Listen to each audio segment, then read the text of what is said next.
teman-teman, ketemu lagi. Kali ini saya ada di Karavan, ya, daerah sebelahnya UNESA ya, Surabaya, Universitas Negeri Surabaya, dan di dekat distributor Samsung ini. Oke, saya mau mungkin sedikit kayak berdiskusi mengenai apa itu, kemarin itu kan ada, saya lihat webinar ya, mengenai sebuah webinar lah ya, mengenai AI gitu, kan kontroversinya.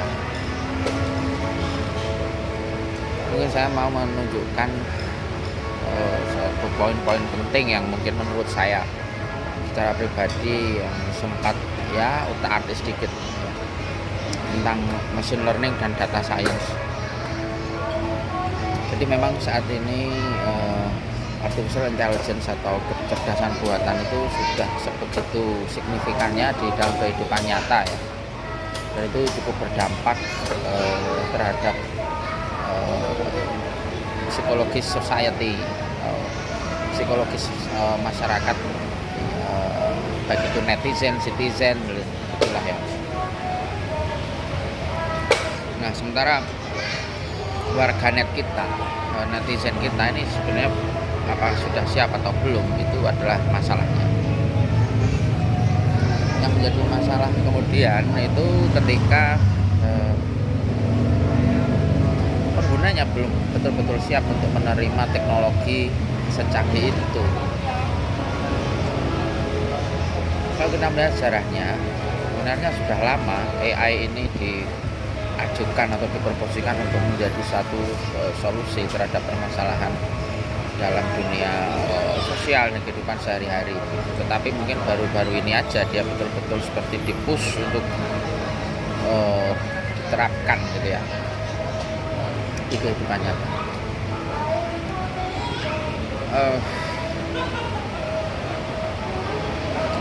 Jadi dulu itu sudah lama sekali ya, tahun 60-an itu sudah sempat diajukan penggunaan neuron of machine gitu ya. Jadi dia mengadopsi neuroscience yang ada di dunia kedokteran yang mempelajari mengenai biologis manusia dan perkembangannya ya gitu. Lalu ketika itu karena mesin komputasional kita belum secanggih sekarang, kemudian susah untuk diimplement. Tapi setelah teknologi sekarang sudah mungkin mencapai puncaknya ya, dengan adanya 5G, dengan adanya industri 5.0, industri 4.0 dan society 5.0, maka ini menjadi semakin match gitu ya, semakin pertemuan antara teknologi dan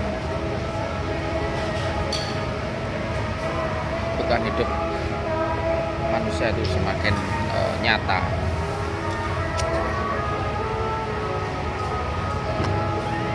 Kemudian bagaimana kita menyikapi ini kan? Kita menyikapinya kalau menurut saya harus dengan pertimbangan yang matang dan kedewasaan tingkat tinggi. Karena kita tahu sendiri orang Indonesia saja memegang handphone itu hampir 7-8 jam atau bahkan lebih gitu ya, selama satu hari. Jadi kayak sudah bagian periferal dalam diri seorang manusia gitu ya, handphone, smartphone. Nah, sehingga AI itu menjadi semakin dekat dengan kita. Nah, lalu kemudian kita berkaca kepada beberapa case gitu ya yang sudah ada, misalnya mobil listrik yang sudah menggunakan teknologi AI ya, seperti Waymo, kemudian ya Tesla itu juga. Itu apakah sudah betul-betul sempurna? Karena ini masih pada masa inisial, belum komersial betul ya, maka dia masih trial and error gitu. masih dalam tahapan riset dan development. Ada juga AI yang sifatnya itu virtual dan bisa menjawab semua pertanyaan gitu ya. Nah itu bagaimana bisa terjadi?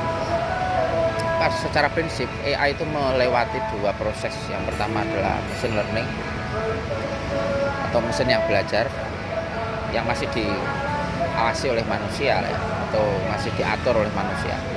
Kemudian deep learning yang kedua, yaitu dimana si mesin itu belajar sendiri, hanya dikasih pola, dikasih pattern, skema-skema berpikir ala manusia yang kemudian dia kembangkan sendiri berdasarkan algoritma yang dia miliki. Nah ini kemudian menjadi menarik karena ternyata efektif sekali ya.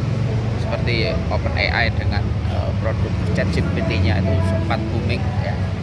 Semua orang bahkan yang sifatnya itu tugas-tugas pekerjaan intelektualitas itu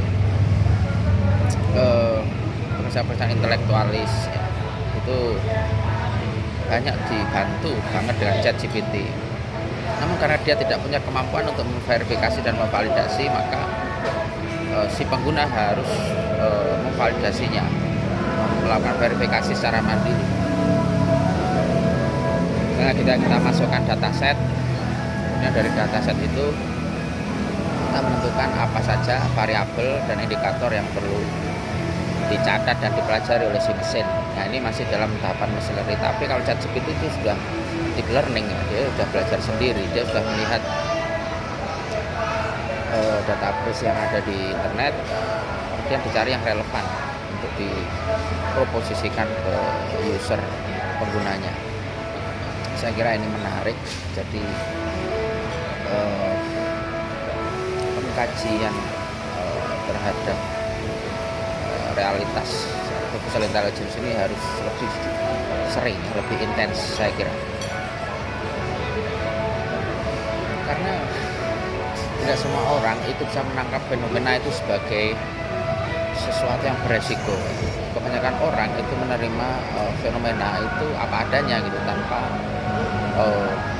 pertimbangan-pertimbangan yang aktual gitu, kira-kira. Nah, saya sendiri belum sedalam itu ya mempelajari artificial intelligence karena kerumitan dari algoritma NN-nya atau neural network-nya ya. Yang tadi saya bilang di awal, dari neuron itu memang menjadi NN ya. Ada banyak jenisnya, ada convolutional neural network, ada apa itu RNN, ARIMA, ada banyak sekali jenisnya. Jadi secara teknis saya tidak mendalami, tapi secara konsep saya sedikit mengerti. Itulah mengapa orang-orang bilang bahwa data is the new oil. Jadi data itu adalah minyak baru. Kita tahu bahwa banyak orang-orang yang menjadi kaya karena berbisnis di bidang teknologi. Bahkan orang terkaya di dunia pun orang yang bisnisnya teknologi kan begitu ya. Itu teknologi sosial media, internet dan lain sebagainya. Sehingga perlu dibedakan saat ini mana yang betul-betul sains murni, mana yang betul-betul sains terapan. Nah, artificial intelligence sebagai sains murni perlu dipahami secara teknikal, tetapi secara terapan cukup secara konseptual. Teman-teman mungkin yang biasa pegang AI harus paham betul konsep UI dan UX-nya, sehingga dia betul-betul memiliki dasar normatifnya, seperti misalnya responsible AI atau norma-norma lainnya yang mengikat begitu ya, seperti dasar etika. Ini penting sekali. Jadi etiket dan etika ini dua hal yang berbeda ya. Etiket itu dari bahasa Latin ethos, etika itu lebih kepada persetujuan bersama. Kalau melihat AI ini kita perlu masuk ke kajian etikanya, ya ini bahwa aliran yang membahas mengenai etika ini ada tiga. Ada etika deontologis, kemudian ada virtue ethics atau etika normatif gitu, dan etika tradisional gitu kira-kira. Orang-orang yang mungkin membaca karyanya Immanuel Kant, maka dia masuk ke ranah deontologis sebetulnya. Dia lebih pada masa pencerahan ya. Jadi secara falsafahnya, etika secara falsafahnya. Tetapi ada lagi yang lebih mendasar, yaitu etika virtue ini ya.